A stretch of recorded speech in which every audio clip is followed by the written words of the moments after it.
Hey, Jay here. Today I want to talk to you about spot evaluation because when you're out there fishing, basically the ocean is like a desert, and everything may look good, everything may be good at one point, but the fish that you're looking for, they're going to be in like the oasis part of the desert. So you need to look for certain signs, and we're going to discuss those signs that you're going to want to look for to determine what's the desert and what's the oasis, where the fish are going to be that you're targeting. And when we talk about that, large predatory fish do not ever, hang out very far from, the bait fish that they're going to eat. They're going to want to be near the grocery store. They may not be right in the middle of the grocery store, scaring all the customers away, but they're going to be near the grocery store. They're going to want to be able to hear those mullet flicking, or they're going to want to be able to, if something happens, if all of a sudden there's a bunch of jack commotion that starts up and the jacks start feeding on the bait fish, they want to be able to get over and lickety split time and be able to join in on the melee from the feeding frenzy that the jacks are causing. So that's what we're going to talk about today.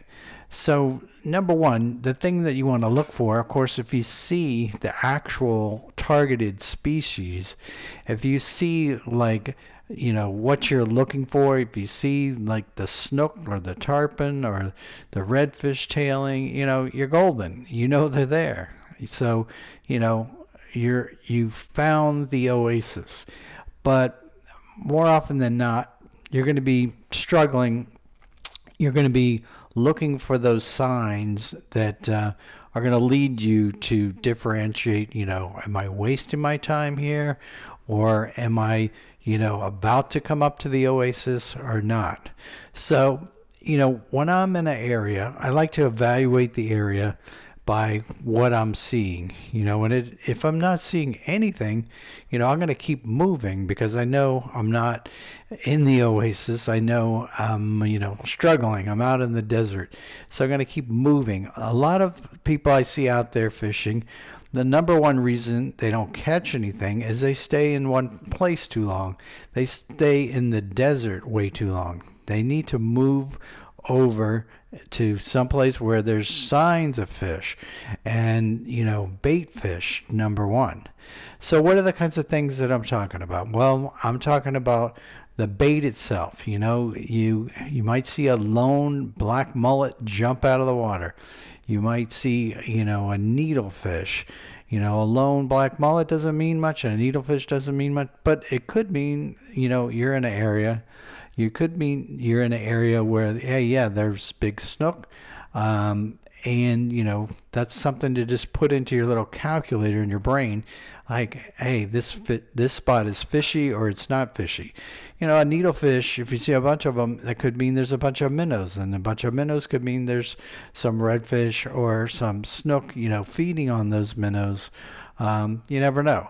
But it's just something to go into your mental calculation of how good your spot is. Now, if you see some needlefish, and then you see some little green herons up on a tree, hovering close to the water, and, you see some kingfishers diving down into that water, those are the kinds of things. I mean, there's some little minnows there, and that could mean some fish. Now, might not mean there's some giant snook there, but there could be some redfish, could be some littler snook, could be some trout.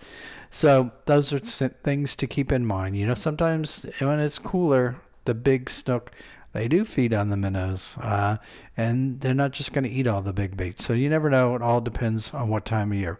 But at least you got some life if you see, little needlefish, and you see, you see some birds close to the water, close to the mangroves, feeding on those fish. Now, a better sign would be a pelican. A pelican diving, just like happened to me on Monday. I was, about a half a mile or 3/4 of a mile away, and I had to paddle over to where they were, and when I got there, there was not just one pelican, not just two, but there was about 10 pelicans diving, and there was dolphin. Luckily, the dolphins moved on. But yeah, that's another sign you want to look for. You want to look for diving pelicans. If you see diving pelicans and you're in a boat, you need to get over there as fast as you can, especially if you're not doing anything and you haven't caught anything and you're not anchored up or something. So yeah, take those signs and, go to the spot, because the feeding frenzy may not last long. Just like the other day, I caught a jack and then I caught the 2 snook. Well, I lost one, caught another one. But yeah, that was pretty much it for the day. I didn't see a lot, and I didn't catch anything else other than that spot where all those pelicans were diving. So, that was the oasis, and it was short-lived. Even at the spot, I stayed there for a long time, and nothing else happened. The jacks moved on for sure, and I don't know what happened to the snook. I guess they moved back up into the mangroves, and they just stopped feeding. When the jacks stopped feeding, they stopped feeding.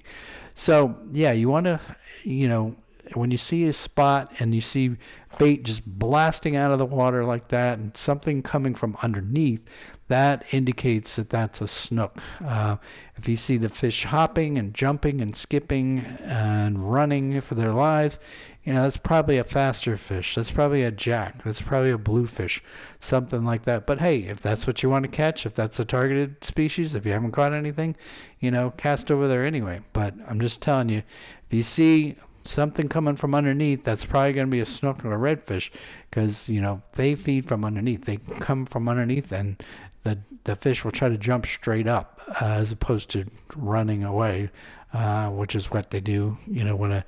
When a dolphin's chasing them, when a jack's chasing them, or when a faster fish is chasing them. So those are some things to consider. Now, dolphin, I normally don't like to see dolphin, but if they just cruise on by and, maybe they're full and they're not going to feed, and you're seeing these other signs, just like happened to me on Monday, yeah, that's a good sign.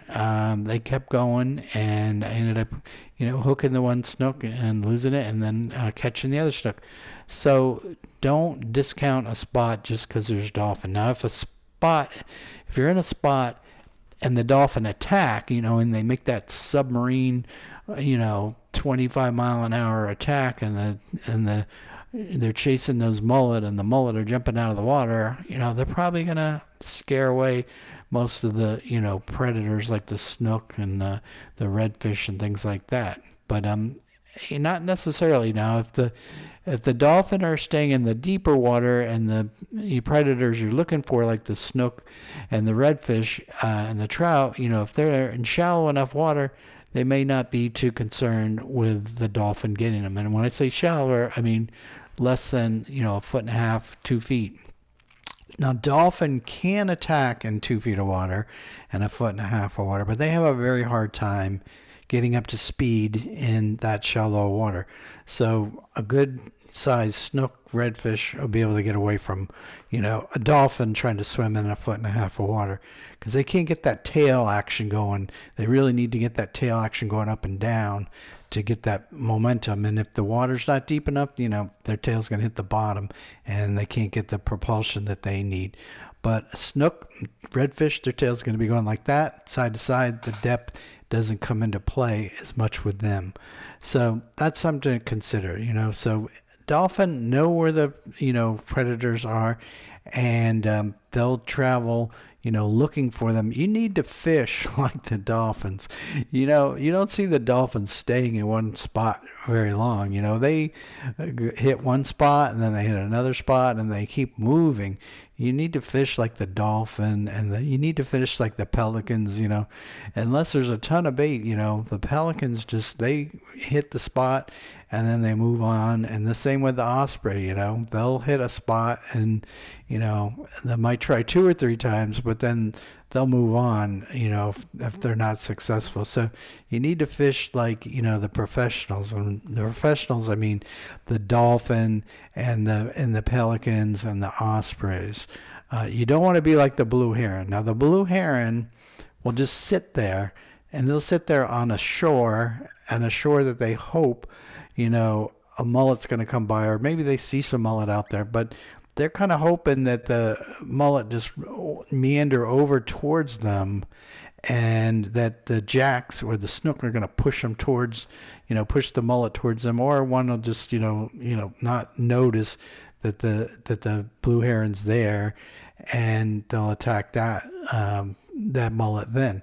But yeah, you don't want to just stand still like a statue all day long and wait for that one opportunity, like the blue heron does. That's not going to work out for you unless you got all day and you're very patient and you only want to catch one fish all day. That's all the blue heron wants to do. He just wants to catch that one big mullet, and he'll be happy eating that all day long. Now he won't be happy. He'll try for another one, but if he gets one a day, he'll be happy with that. But I don't think you're going to be happy just catching one fish a day. So, a blue heron is a good sign, but yeah, you need to see some other signs along with the blue heron. If the blue heron's up in the trees, that's not a good sign. If the blue heron's wading in the water and actively stalking a school of fish, now that's a good sign. They could be working together with some predators like redfish or snook or jacks. So yeah, blue heron are a good sign, but my favorites are the pelicans and the ospreys. The pelicans you can see from a long ways away. It's almost like having a drone. You look to see where they're heading. Look to see if they kept going that way or if they came back. Look to see when they dive. Do they dive repeatedly? Did they tilt their head back and swallow like they caught something? Now I'm talking about the brown pelicans here. I'm not talking about the white pelicans because they feed completely different. And the osprey, look to see, are they flying high, looking? That means one thing. Or are they, diving and coming up? That means, they saw something and they're diving, but, they didn't get a good shot. Or sometimes they'll hit the water. You should be able to determine, when you hear a sound like an osprey hitting the water, you hear a pelican, you should automatically turn around. You should learn to distinguish between an osprey splash and a pelican splash. The pelican splash much louder, and the osprey will hit the water, but they won't stay in the water unless they caught a fish. If they caught a fish, they're going to, try to gather themselves and fly out. And that's another important thing. Like, you want to see the osprey and you want to see whether they caught a fish. If he caught a fish, then yeah, maybe there's more fish there. And that's a thicker group of bait fish there. So yeah, look to see if the osprey dives, does he catch something? And, if you see one up in the tree eating a fish, doesn't mean as much. He probably didn't fly too far from the spot where he's eating the fish, but it doesn't give you like an exact location. It's much better if you know where he dove and you know where he caught that bait fish. But if you see an osprey and he flies around and then he keeps going, either the lighting's no good, it's too early, it's too cloudy, or whatever, or there's no fish there. And same with the pelicans. They, just fly by and don't stop. That's not too good. And then you can also watch the pelicans when they fly low to the water. Sometimes they do that on purpose to see if they're going to spook anything. Now, they'll fly often for a couple 100 yards near the water, and you can watch. You can watch to see if anything's spooked. If they don't spook anything and they're flying a couple 100 yards, you can rest assured that, hey, there's no bait fish under the wings where that flight path of that pelican just was. So that's something to keep in mind when you're out there. The pelicans and the osprey are number one, and the blue heron, they're good too, especially if you see more than one. If you see one blue heron and then you see another one, and then you see a little blue heron, and then you see some egrets in the bushes, see some little green herons and a bunch of different birds, then hey, this could be the oasis. This could be where all the fish are and where all the baits are. So those are the kinds of things you want to look for. Now, besides the actual fish, there's the feeding frenzy itself. If you see that feeding frenzy, if you see the jacks and all the fish exploding, you can forget about the birds then, because you know where the fish are, you know where the fish are feeding. And like I said before, don't always think it's just jacks. The jacks work together with the snook, or the snook I should say, work together with the jacks, and they'll take advantage of those feeding frenzies. They'll take advantage of that confusion, and they'll try to find a mullet that's trying to get away from a jack. You'll see the same thing with the dolphin. The dolphins and the pelicans, especially in the winter. The pelicans know that there's not much bait around in the winter, and they'll follow the dolphins, and they'll work with the dolphins. I don't think the dolphins actually like working with them, but they put up with them, and you'll see the pelicans following the dolphins. Maybe 2 or 3 or 4 or 5 pelicans will often in the wintertime, when the bait's scarce, follow a dolphin trying to get some of the bait, some of the mullet that the dolphin is scaring up, because alone the pelicans can't catch the fish. They're too thinly spread out. There's just small schools or just individual mullets here and there, and they have a hard time eating. So yeah, if the dolphin and the pelicans can work together, why can't the jacks and the snook and the redfish? So yeah, they all work together. And in fact, when I used to live on the water, we would have, on the coldest day of the year, the white pelicans would fly in, and then the cormorants would fly in, the anhingas, the brown pelicans, the blue herons. They would all congregate in this place where I lived, because the water was the warmest, and they would be getting these little minnows like this big, and they'd all flock, like several hundred of them, and they'd work their way around the cove, just meticulously cleaning out every single little minnow that they could. The white pelicans, and I have some pictures that I'll show you, they like to dip their heads down and then swallow. They get the little minnows. They do a lot of dipping motion. They don't fly and dive in like the brown pelicans. Completely different.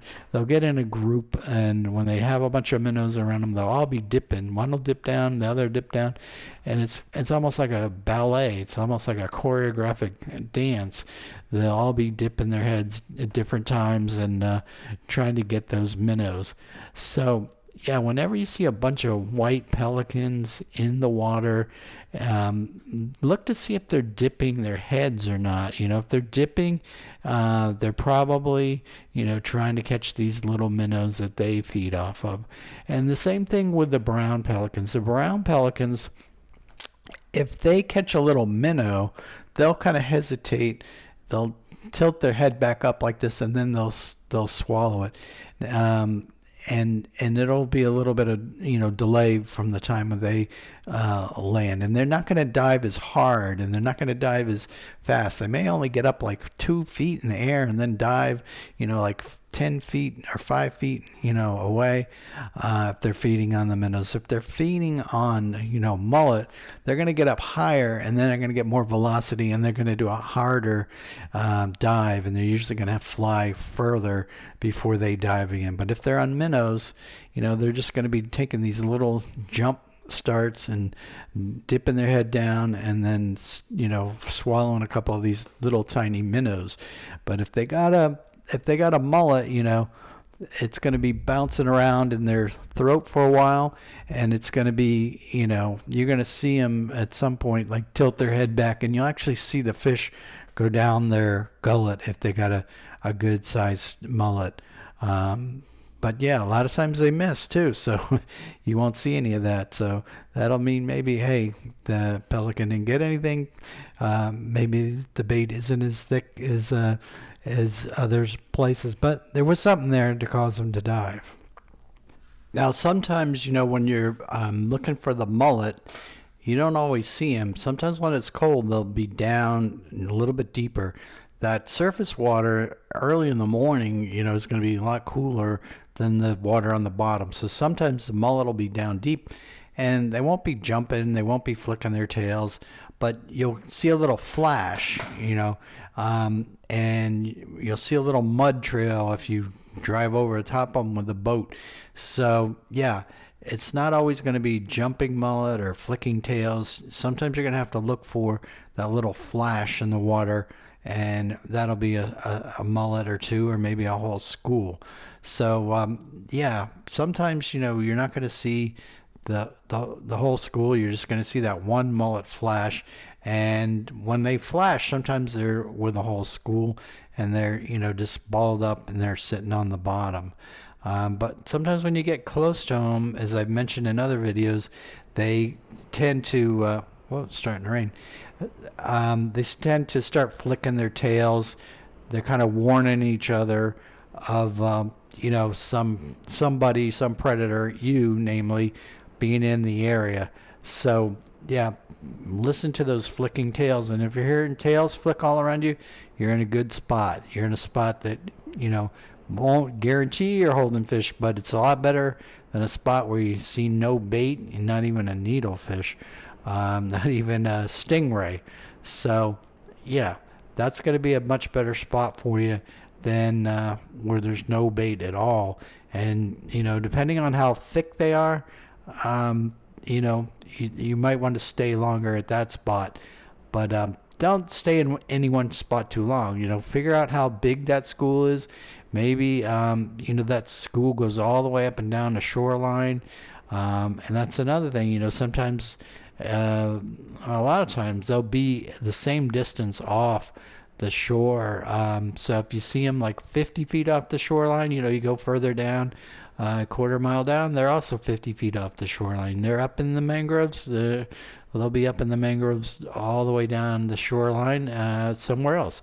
So consider that. Consider where you're seeing them, and the same for the game fish, especially the redfish and the snook. If I see one big snook 5 feet off the mangroves, I'm going to start pedaling, like 30 feet off the mangroves, so that I don't run over another snook, that's also 5 feet off the shoreline or off the mangroves. So, yeah, they're 30 feet off. You either run along the mangroves or you run like 60, 70 feet off, so you don't spook them. You don't spook the ones that are 30 feet off. So those are some things to consider, too, when you're looking for the bait fish. Now, if you have pilchards in your area, you might see little flickers on the surface. It looks like little raindrops going off, bigger than the tiny minnows. Those could be there, too. Sometimes it's hard to tell, the difference between, the minnows and the pilchards, but just kind of go over and check it out and see what it is. But yeah, those are good signs. Could be a whole school of white bait or pilchards. If you see little, looks like dancing raindrops, everywhere else is calm, and then all of a sudden there's little dancing waves on top of the flat surface. And when it's windy, it's gonna be hard to pick that out from the wind. But if you have a trained eye, you might be able to tell the difference. But, always look around and keep evaluating each spot as you go along. And like I said, don't stay in one place too long, especially if you're not catching anything. If you're catching something, don't leave.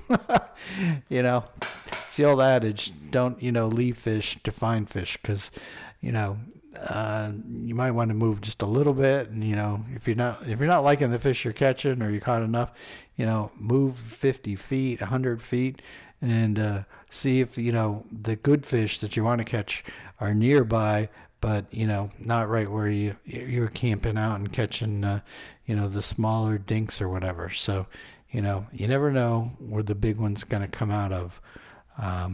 So keep trying. If you're still not catching fish, you still have to be calculating in your mind, like, how good an area are you in? Are you seeing dolphin? Are you seeing sharks? Are you seeing sea turtles? Are you seeing birds? All that kind of stuff. Otters, any kind of predators, stingrays. I don't count them as much, but they're eating something off the bottom, and maybe it could be the same thing as the redfish are going to be eating. So, stingrays count for a little bit, not a whole lot. But if you're seeing no stingrays and you're seeing no needlefish and you're seeing no mullet, that's an outright dud. And yeah, you need to keep moving on out of that place. All right, that's going to do it for today's video. I hope you guys learned something. And if you did, please like and subscribe to my channel. And comment below if you think something I left out or something you'd like to add yourself. All right, as usual, tight lines, Jay.